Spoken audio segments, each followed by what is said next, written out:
Alors bonjour à toutes et à tous, bienvenue à cette vidéo complémentaire à la présentation d'introduction au logiciel PixInsight. Alors quand on a travaillé dans la première vidéo avec le script WBPP, une des configurations qu'on devait faire, on devait choisir la bonne matrice de Bayer correspondant à votre capteur. Alors, je vous avais suggéré d'aller voir sur Internet pour éventuellement trouver la bonne configuration, mais il est possible aussi de trouver la bonne configuration à partir d'images dont vous connaissez déjà la couleur. Alors, c'est ce qu'on va faire ici, rapidement, avec le process Debayer. Alors, je vais quitter et aller dans PixInsight. Alors, l'idée, c'est la suivante. On va commencer par ouvrir le process. On a un process ici qui s'appelle Debayer. D'accord. Où on peut choisir la bonne matrice de Bayer. Le reste, on n'y touche pas. Évidemment, on devra probablement aller choisir une image ici là, pour faire le test. Alors, ce qui m'intéresse, c'est probablement de prendre quelques instants pour vous montrer de quoi on parle quand on parle de matrice de Bayer. Je vais juste coller l'information. Alors, on va tasser ici. Alors, si on descend, ce qui m'intéresse, c'est ici. Alors, vous avez une matrice de Bayer qui est composée de pixels rouges, bleus et verts. Alors, si je prends un ensemble de 4, ici par exemple, bien, il y a plusieurs façons de configurer les rouges, les verts et les bleus. Il y a toujours deux verts, un rouge et un bleu. Alors, vous voyez que si j'ai du RGGB, comme c'est le cas par exemple pour la plupart des... Bon, quelques CMOS, c'est pas nécessairement toujours le cas. Pour les DSLR par exemple Canon, ben à ce moment-là, si on place le rouge à la bonne place, dans le coin supérieur gauche, on va avoir une nébuleuse par exemple à émission qui va être rouge.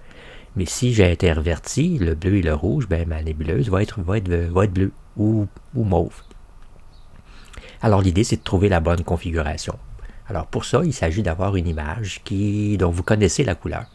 Alors je vais fermer ici la documentation, puis je vais justement aller en chercher une image.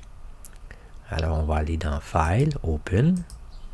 J'ai une série d'images complémentaires ici, dont une qui a été prise avec une caméra DSLR. On va ouvrir cette image-là. Voilà. Alors, je pourrais faire ici un CTRL-A pour vous montrer à quoi elle peut ressembler. Donc, c'est une image couleur, mais qui est présentée en teinte de gris, où vous reconnaissez la tête de cheval, puis derrière, vous avez une belle nébuleuse à émission, donc qui devrait être rouge. Alors, l'idée, c'est de savoir comment est-ce qu'on va procéder. Alors, si je suppose que j'ai une matrice RGGB, je la sélectionne, et je vais appliquer le process sur cette image-là, qui va m'en produire une autre, mais cette fois-ci colorée. On va la débayeriser.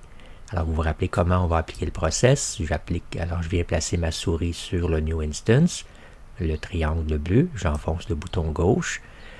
Si je relâchais le bouton ici, j'aurais un template, d'accord, de mon débayer, de mon process, mais si je veux l'appliquer, je m'assure que le plus se transforme en crochet et je relâche. Alors, il va y avoir un petit calcul qui va se faire.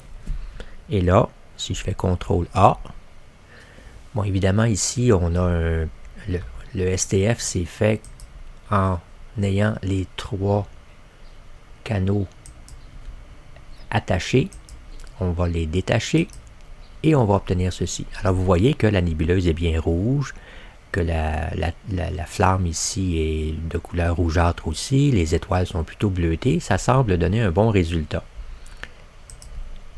Alors, ce que je vous propose, c'est d'essayer une autre configuration pour montrer que c'est pas que le changement ici, si on passe de RGGB à BGGR, on inverse le rouge et le bleu. Qu'est-ce que ça peut donner? Alors, je vais rétrécir cette image-là ici. OK, vous voyez, c'est marqué VNG maintenant. Elle a été débayerisée. Allons-y avec cette nouvelle configuration, cette nouvelle mosaïque. On fait un nouveau CTRL-A. Et vous voyez que maintenant, le rouge a été remplacé par le bleu. et c'est pas ce qu'on veut. Alors, si vous prenez le temps de regarder toutes les autres configurations, vous pouvez vous amuser. À ce moment-là, la seule configuration qui va donner le résultat escompté, c'est celle-ci. Les autres configurations correspondent à d'autres capteurs, d'autres matrices de Bayer.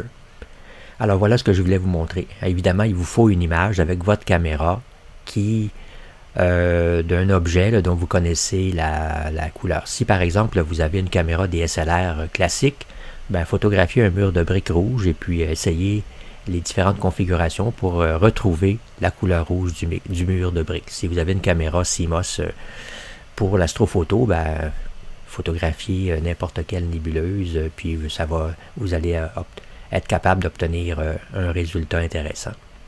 D'accord? Alors voilà ce que je voulais vous présenter. Et ça conclut ce complément que je voulais vous présenter.